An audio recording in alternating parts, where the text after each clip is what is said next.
डोगा। हड़ताल। हड़ताल के आपने पहले भाग में पढ़ा। इंस्पेक्टर चीता एक झुग्गी बस्ती में पहुंचता है और वहां उसको खाली कराने की धमकी देता है। परंतु जब टोपिया और उसके आदमी वहां से बस्ती खाली नहीं करते तो इंस्पेक्टर चीता वहां पहुंचकर उन सबको मार देता है और वहां बस्ती में आग लगा देता है, जिसमें कई निर्दोष लोगों की जानें भी चली जाती हैं। बस्ती के लोग इंस्पेक्टर चीता को गिरफ्तार कराने के लिए अड़ जाते हैं और अपने बच्चों को, घायलों को इलाज भी नहीं कराने देते। पुलिस इंस्पेक्टर और कमिश्नर त्रिपाठी को मजबूर होकर इंस्पेक्टर चीता की गिरफ्तारी का आदेश देना पड़ता है। परंतु इंस्पेक्टर चीता के ना मिलने पर पुलिस इंस्पेक्टर चीता के घर पहुंचती है, जहां मोनिका से पूछताछ करती है और उसके जिम में अदक चाचा से जाकर भी पूछती है। परंतु इंस्पेक्टर चीता को कहीं ना मिलने पर जनता भड़क जाती है, झुग्गी बस्ती के लोग, और वो दंगा भी करना शुरू कर देते हैं। फिर एक सुबह के समय इंस्पेक्टर चीता आता है तो पुलिस उसे गिरफ्तार कर लेती है और उसे कैद में डाल दिया जाता है। जब मोनिका थाने में पहुंचती है, इंस्पेक्टर चीता से पूछती है तो इंस्पेक्टर चीता कहता है उसने किसी की भी हत्या नहीं की है। और अदर चाचा सूरज को बताने के लिए, खबर बताने के लिए दौड़ पड़ते हैं। अब उससे आगे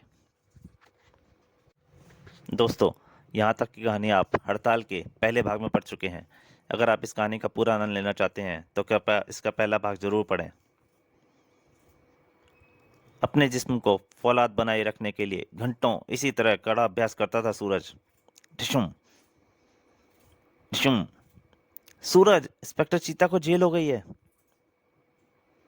क्या? चौंका दिया था उस समाचार ने सूरज को। किंतु अभी तो बहुत कुछ घटना बाकी था। ठहरो, खोलती हूँ। आई क्लास से बाहर झांकते ही चीख निकल गई थी मोनिका के कंठ से। नहीं! वहां पे था बिच्छू। कॉल बेल दबाने वाले भी ने भी अंदर के हालात का जायजा कर लिया था। दरवाजा खोल दे छोकरी, वरना अगर मैं ये बिच्छू लेकर कमिश्नर तक पहुंच गया तो तेरा भाई, वो इंस्पेक्टर चीता, फांसी चढ़े ही चढ़े। नहीं! तिरपन कांप गए थे मोनिका के ये शब्द सुनकर। जादू सा असर हुआ था उस पर उन शब्दों का। उसने अगले ही पल दरवाजा खोल दिया। कौन हो तुम?" "पहले मुझे भीतर आने दे छोकरी। अगर हमारी बातचीत किसी और ने सुन ली तो तुम दोनों भाई बहन के लिए अच्छा नहीं होगा, समझी?" अगले ही पल अपने भद्दे दांत दिखाकर हंसा वो। "वाह, घर तो बड़ा शानदार बना रखा है। पुलिस की नौकरी बड़ी रास आई है मेरे यार कुंदन को। कौन हो तुम?" मोनिका की कहर भरी निगाहें घूर रही थी उसे। "छोकरी, मैं जानता था कि तुम मुझे नहीं पहचानेगी, इसलिए ये बिच्छू साथ लाया था। वैसे मुझे काला कहते हैं, रंग भी मेरा काला और धंधा भी मेरा काला", कहकर हंस पड़ा वो। बिच्छू के बारे में तुम क्या जानते हो?" बिच्छू को देखकर ही हलकान हुई जा रही थी मोनिका। "फालतू की बकवास के लिए मेरे पास समय नहीं है छोकरी। पुलिस मेरे पीछे पड़ी हुई है। एक खून हो गया है मेरे हाथों।" खून?" मोनिका का चेहरा सफेद पड़ गया था। "हाँ, मैं यहाँ इस शहर में आया तो था शरण लेने, लेकिन अपने यार कुंदन को एक नए रूप में देखकर चौंक गया। पर कमबख्त किस्मत एक बार फिर जगा कर गई। मेरे यार कुंदन को जेल हो गई। अब मेरा यहाँ रुकने का भी कोई फायदा नहीं दिख रहा। देख छोकरी, ये बिच्छू तो मैं तेरे हवाले करके यह शहर ही छोड़ दूंगा, पर तुझे इसकी कीमत देनी होगी। पूरे 1 लाख रुपए, और वो भी जल्दी। घर में बड़ी हद से हद 50,000 के जेवर और 5-7 हजार नगद पड़े हैं। मैं वो तुम्हें दे देती हूँ, बाकी का भी इंतजाम करती हूँ। रहस्य गहरा रहा था और मोनिका के चेहरे पर साफ दिखाई पड़ रहे थे आतंक के भाव। सामने खड़ी प्रतिमा को देखकर हड़बड़ा गया था सूरज। तो तुम यहाँ जिम में मोनिका? मुझे अदरक चाचा से मिलना है सूरज, फौरन। ओ, अदरक चाचा सामने वाले केबिन में है। नए मेंबर से फीस। अभी सूरज इतना ही बोल पाया था कि मोनिका तेजी साथ आगे बढ़ती चली गई। और फिर जो कुछ बताया अदरक चाचा ने सूरज को, उसे सुनकर सूरज की आंखें सिकुड़ गईं। 50,000 रुपए की एक साथ ऐसी क्या जरूरत पड़ गई उसे? सूरज, वो बहुत आतंकित लग रही थी। तुम पता करो वह रुपए लेकर किस लिए ली गई है।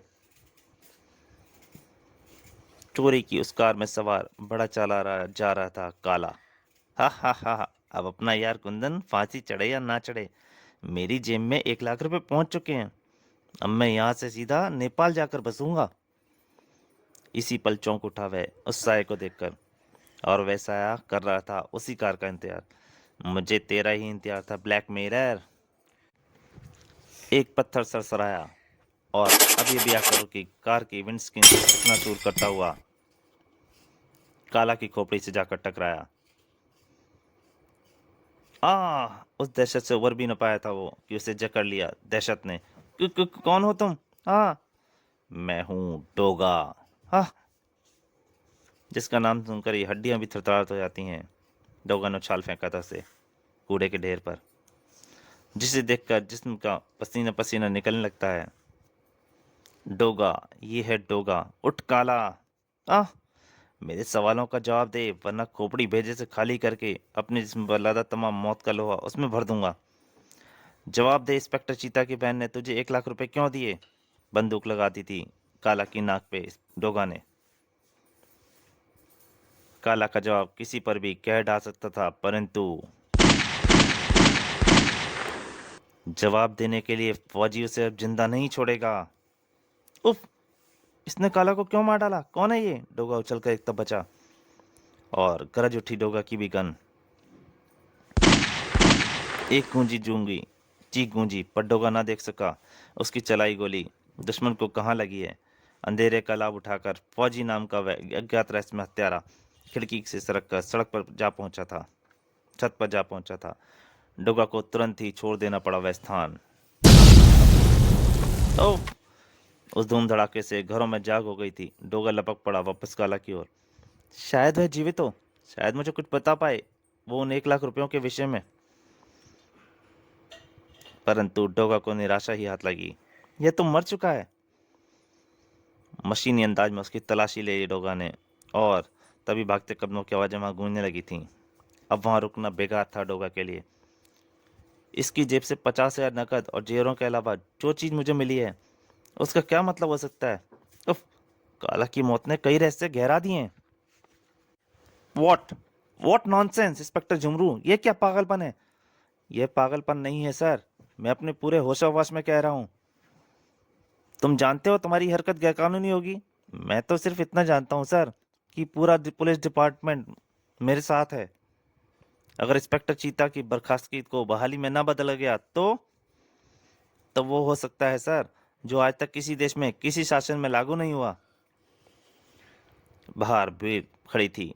कमिश्नर त्रिपाठी के सामने बाहर आते ही, इंस्पेक्टर चीता निर्दोष है, उसे बहाल करो, उसे आजाद करो, वरना इस बार होगी कानून की हड़ताल, हड़ताल, हड़ताल। कमिश्नर त्रिपाठी पागल उठ बैठे। What nonsense! और फिर, अरे सर आप, चीता, तुम्हारी बहाली की मांग को लेकर पुलिस विभाग में हड़ताल होने वाली है। जैसे उसके कानों के में कोई बम फूटा हो। क्या? कमिश्नर हो त्रिपाठी की कठोर हो गई थी मुख मुद्रा। चीता, तुम अच्छी तरह से जानते हो अगर हमने तुम्हें बहाल किया तो बाहर में से कैसे तूफान उठेगा।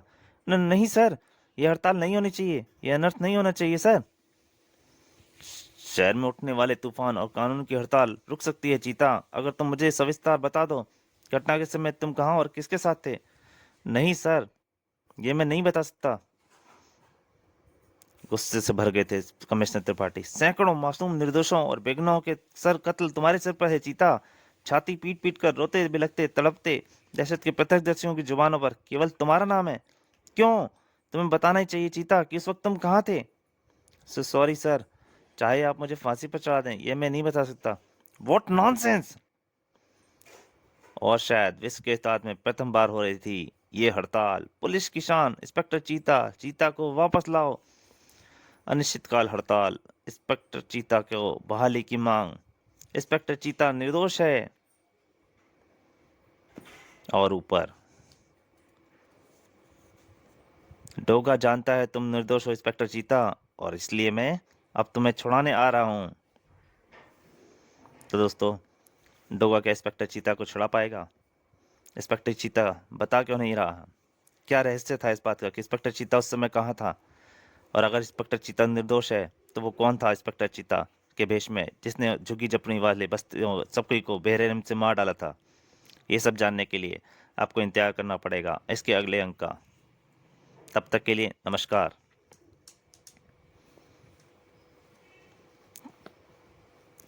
डोगा ले चला उन्हें कचरे की पेटी में फेंकने। 48 घंटों से पहले अब तुम्हें होश में नहीं आएगा। डोगा जिंदाबाद। डोगा ठिठका। डोगा जिंदाबाद नहीं बेटे, हिम्मत जिंदाबाद, एकता जिंदाबाद, भारत जिंदाबाद कहो। डोगा जिंदाबाद। डोगा सीरीज का सनसनाता रहस्यों से भरपूर कॉमिक डोगा जिंदाबाद।